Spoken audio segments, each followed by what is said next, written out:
ఈరోజు ఈ press meet all Telugu ప్రజా పార్టీ అనే కొత్త పార్టీ తరఫున విశాఖపట్నం పార్లమెంట్ అబ్జర్వర్గా విశాఖపట్నంలో ఉన్న అన్ని అసెంబ్లీ కాన్స్టిట్యున్సీస్కి అధ్యక్షుల్ని ఎమ్మెల్యే కంటెస్టెంట్ చేయబోయే వారిని నియమించడానికి ఆహ్వానిస్తూ ఏటీపీ పార్టీ గురించి క్లుప్తంగా కొన్ని విషయాలు చెప్పాలన్న ఉద్దేశంతో మిమ్మల్ని అందరి సహకారం కోరడం అయింది. ప్రస్తుత పరిస్థితుల్లో రాష్ట్రంలో కుల వారసత్వ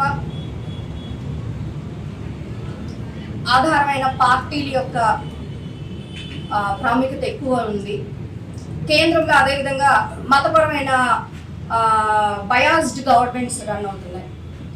ఇటువంటి పరిస్థితి ఒక కామన్ మ్యాన్ భవిష్యత్తుకు కానీ రాబోయే తరాలకు కానీ ఏ విధంగానూ శ్రేయస్కరం కాదు అన్న ఉద్దేశంతో ప్రజల నుంచి ఒక అవగాహన కలిగిన సభ్యులందరూ కలిసి మేధావి వర్గం ప్రజలకు ఏం కావాలనే ఉద్దేశంతో, అంటే కుల వారసత్వ పార్టీల నాయకుల యొక్క ఉద్దేశాలతో వస్తున్న ప్రభుత్వాలు కేవలం వారి ఎదుగుదలకు ఉపయోగపడుతున్నాయి, కానీ ప్రభుత్వాలు ఏవి కూడా కామన్ మ్యాన్కి ఉపయోగపడట్లేదు. దానికి నిదర్శనం కావాలంటే ఏ ప్రభుత్వం వచ్చినా ప్రభుత్వంలో ఉన్న పెద్దలు ఎదుగుతారు, ప్రభుత్వంలో ఉన్న వాళ్ళ వారసత్వ తీసుకుంటున్న వారసులు ఎదుగుతారు, వారు స్థాపించిన సంస్థలు ఎదుగుతాయి, కానీ ప్రజలకు చెందిన సంస్థలు ఎదుగురు, ప్రజలు అభివృద్ధి చెందరు, ప్రజలకు ఉన్న కష్టాలు పోవు, ప్రజలకు అంటూ ఉన్న వనరులు ప్రజలకు మిగలట్లేదు.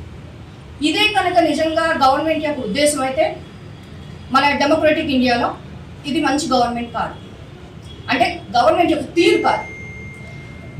అందుకని ఏటీపీపీ అనే కొత్త పార్టీ ఆల్ తెలుగు ప్రజా పార్టీ ఇప్పటికిప్పుడు ఏదో పరిస్థితులను చూసి వచ్చిన పార్టీ కాదు.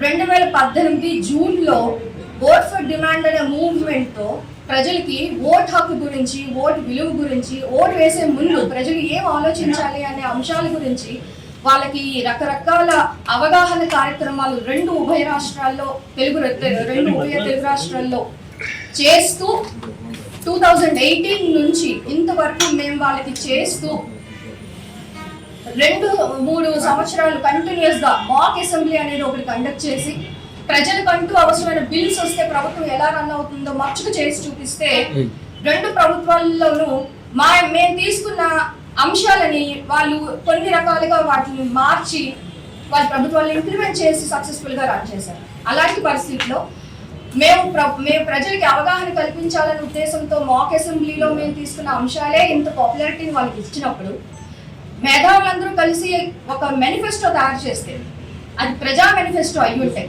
ప్రజల యొక్క భవిష్యత్తుని అది నిజంగా టార్గెట్ చేసి చూపించినప్పుడు ప్రజల కోసమే ఒక పార్టీ నిలబడితే ఎలా ఉంటుందో చూపించాలనే ఉద్దేశంతో ఆవిర్భవించిన ఆల్ తెలుగు ప్రజా పార్టీ 22 సంవత్సరాలు ఒక చారిటబుల్ ట్రస్ట్ని ఫౌండర్గా ఉన్న శ్రీ డాక్టర్ కట్కాల శివభాగ్యరావు గారు నిర్మించారు.